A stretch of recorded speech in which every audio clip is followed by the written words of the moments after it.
erškėčiuotas kunigo kelias, tai mes visi tarsi nusilenkėme garbiam žmogui, kuris šių metų Liepos 12 dieną būtų minėjęs 100-metį.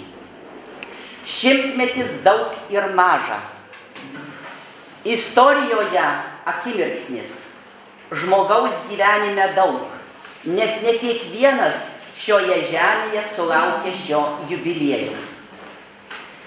Jau įpusėjęs gerokai 40-metis, kai kunigas Zigmas Neciunskas Elytė ilsisi savojoje žemėje. Šią asmenybę pradėjau domėtis gana senokai ir prieš 10 metų pasirodė mano monografija Vilties angelas. Tada buvo dar daug gyvų liudininkų ir labai džiaugiuosi, kad jų atsiminimai padėjo išryškinti kilnią asmenybę. 10-metis daug ką pakeitė. Daug žmonių iškeliavo anapus, pasikeitė daug kas istorijoje, tai, ko negalima buvo kalbėti, dabar galima, tik galbūt ne visada nusilenkėme tinkamai žmonėms, kurie paaukojo save laisvės vardan. Iš tiesų,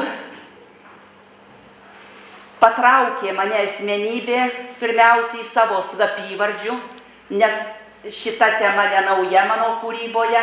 Prisimenat, aš vis kalbėjau apie pilkuosius lauko brolius ir seseris, apie paprastus žmonės, kurie globojo partizanus. Elytė yra kunigas. Kunigas pasirinkęs pasakų mergaitės vardą. Ne beržo, ne ąžuolo, kaip kiti partizanai, bet pasakų mergaitė. Toks jis ir buvo, jautrus ir sugebantis vedžioti saugumiečius daugelį metų, nes visi ieškojo vyro, o tai po sutana plakė jautri kunigo širdis. Jeigu ne laikmetis, aš šiandien turbūt kalbėčiau apie jį kaip apie poetą. Kas pavartysite mano publikaciją, atrasite mano cituojamus eilėraščius. Jie tuo metu tapo dainomis, tapo giesmėmis ir buvo priimami kaip liaudies kūryba. Ir dabar jau ir nebeatskirsime, kur jo, kur liaudies. Galėčiau turbūt kalbėti apie jį kaip apie mokytoją, puikų mokytoją. Deja, apie matematikos mokytoją kalbu kitoje publikacijoje. Per mažai jam buvo laiko dirbti mokytoju, nes tas darbas jo buvo nutrauktas. Ir belieka nusilenkti kančiai ir kalbėti apie gulagų kančias. Kadangi laikas visų labai ribotas, taigi mes prabėgsime visi jo akmenuotų gyvenimo keliu. Tai būsimojo kunigo tėvas, 4 matom nuotraukoje broliai, Jonas sėdi kairėje, praleisdavo dailininkas Antanas Žmuidzinavičius, čia gimė ir augo daktaras Vytautas Maknys. Gaila, kad tėvui ne tik ūkininkauti nelabai sekėsi, bet ir tėvo pareiga buvo sunki. Amžininkai prisimena, kad nelabai mylėjo silpnos prigimties Zigmuką, kartą jį sumušė ir motina slapčiomis išvedė ir atidavė jo bevaikiam broliui. Būsimojo kunigo motina ištekėjo 17 metų, labai jaunutė. Susilaukė vaikelių, 2 mažyčiai mirė, kiti užaugo. Buvo rūpestinga motina, mirė, kai jau sūnus buvo Mordovijos lageriuose. Taigi vaikystė savotiškai buvo aptemdinta, nes tarp tų savo brolių, seserų ir tėvų jis augo maždaug iki 6 metų. Ir tada atsidūrė už keletos kilometrų pas dėdę Vladą Rumbonių kaime. Rumbonių žemė apipinta legendomis. Čia prabėgo jo vaikystė, čia ganė bandą, čia jis bendravo su kaimo išminčiais ir pasakoriais ir galbūt taip ugdė jautrią asmenybę. Šioje vietoje, kur buvusi sodyba, nieko nebėra. Yra medžiai, kurie mena, kad čia buvusi sodyba, kad čia buvę vaikiškos Zigmuko pėdos. Tačiau visos nelaimės turi laimę. Taigi buvo laimė, kad dėdė išleido į Alytaus gimnaziją. Joje pradėjo mokytis 1927 metais. Tuo metu jį ugdė gana garsūs to meto pedagogai, direktorius Steponas Vaitkevičius, Karolis Dineika ir daugelis kitų. Gabus jaunuolis įsijungė greitai į visuomeninę veiklą, dalyvavo ateitininkų veikloje, giedojo gimnazijos chore ir vadovas Stasys Navickas jau jį matė betraukiantį operų arijas. O jautrus berniukas niekam neatvėrė savo širdies. Jis jau tuo metu buvo tvirtai apsisprendęs pasirinkti kunigo kelią. Ir štai gimnazija baigta. Pasirodė kai kurios publikacijos, kad jis baigė kunigų seminariją. Todėl aš sąmoningai rodau dokumentą. Jis įstojo į Vytauto didžiojo universitetą teologijos fakultetą. Jo asmenybę brandino arkivyskupas profesorius Juozapas Skvireckas, akademikas Pranas Dovydaitis, profesorius Stasys Šalkauskis, kunigas Stasys Yla ir kiti. Ir štai jo svajoniai lemta įsipildyti 1939 metais, kai vyskupas Juozapas Kukta suteikė kunigo šventimus. Ir pirmoji parapija Nedzingė Varėnos rajone. Pamilo jaunąjį kunigėlį visi, ir tikintieji, ir bedieviai. Tuo metu mokykloje jis dėstė tikybą. Subūrė vaikus į Angelo Sargo vaikų draugiją, vyresniuosius į ateitininkiją. Mylėjo labai neturtinguosius, nes pats buvo patyręs daug vargo. Ilgai neužsibūna, matome, kad keičiasi istorija ir jis patenka istorijos sūkuryje.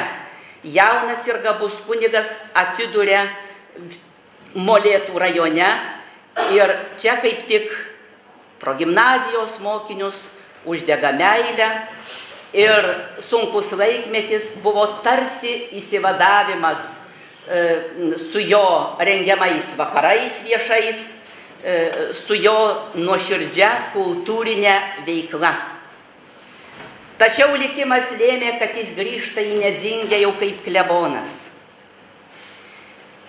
Ir Nedzingė, kaip žinome, ypač klebonija, tapo Dainavos šalies partizaninio judėjimo centru. Nedzingės bažnyčioje už centrinio altoriaus buvo įrengta slėptuvė, kurioje slėpėsi partizanai. Šioje bažnyčioje jis sutuokė vanagą su Mažeikaitė. Čia buvo slėpiama ir platinama pogrindinė spauda. Čia jis buvo ieškomas ir pagaliau surastas ir ant baltų kunigo rankų, kurios jau daugelį metų buvo kėlusios ostiją, buvo uždėti antrankiai. Ir štai nuosprendis 1947 metų balandžio 15 dieną 10 metų laisvės atėmimo, po to 5 metai politinės teisės, konfiskuojamas turtas. Beje, tai ne vienas ir ne vienintelis žmogus Lietuvoje buvo toks. Ir štai Sibiro platybėse pateko į sunkiausius Karelijos Mordovijos lagerius. Ir štai čia atsiskleidė daugiausiai visas dvasinis grožis.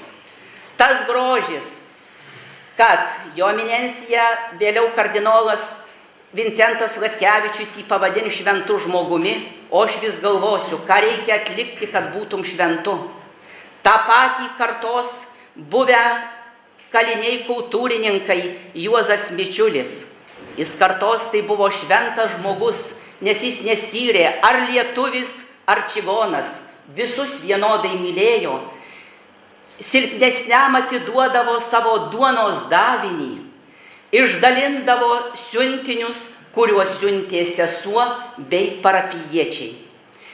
Kaip matome, dirbo lageryje felčeriu. Tas darbas buvo sunkus ir alinantis.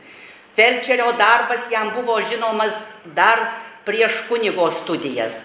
Čia gavo pažymėjimą jau būdamas lageryje. Tačiau nebūtų lagerio juokelių tokių, kurie kelia jau dabar ašaras man. Susigalvoja pabendrauti kaliniai su Zigmeliu. Jo kitaip nevadino. Prašo ateiti. Jis klampoja 10 kilometrų, o kaliniai tada, kai pamato jo sutinusias kojas, pradeda atsiprašinėti. Jiems reikėjo jo vidinės šviesos. Tik ypatingas žmogus turi tą vidinę šviesą, kurią šviečia kitiems. Ir štai po Stalino mirties, kaip žinome, laisvėjimas ir 1955 metų kūčių vakarą pasibeldžia į savo brolio duris. Man tiesiog apmaudu, skaitant publikacijose, kad meilė išvijo iš Lietuvos. Mielieji, ne meilė, o kančia. Taigi, vos spėjo suvalgyti kūčių vakarienę, jau rytą skubėjo į netolimą Santaikos bažnyčią, nes buvo pasiilgęs varpų, buvo pasiilgęs bažnyčios. Jam kažkur jau liko praeityje tos Velykos, tos kūčios, kurias švęsdavo lageryje, kai jis susidėjęs siuvėjo metrą vietoje stulos, aukodavo šventasis mišias, kai jis sugebėjo vieną kiaušinį padalinti į 40 dalių, o vyrai į kaip suvalgyti tą trupinėlį, galvodami apie laisvę. Ir štai dabar jis jau laisvėje skuba į Santaikos bažnyčią. O kas įvyksta, kai tik parvyksta į brolio namus, prisistato saugumiečiai. Tai yra archyvo nenuginčijami dokumentai. Tada supranta, kad jam vietos įsvajotoje tėvynėje nėra. Ir nemeilė tautiečiams jį išgena atgal, išgena baimė ir nenoras bendrauti su saugumiečiais. Tai buvo silpnas kūno, o tvirtas dvasia žmogus. Ir štai man šitą nuotrauką tarsi vargšas piemenėlis nusiplauna balutėje kelio dulkes. Štai jisai važiuoja motociklu. Štai jisai sužeistas besileisdamas taigos keliais. Ir štai tai prabėga 2 kunigystės metai tolimoje šalyje, kuris be poilsio, be atvangos dirba savo tautiečiams.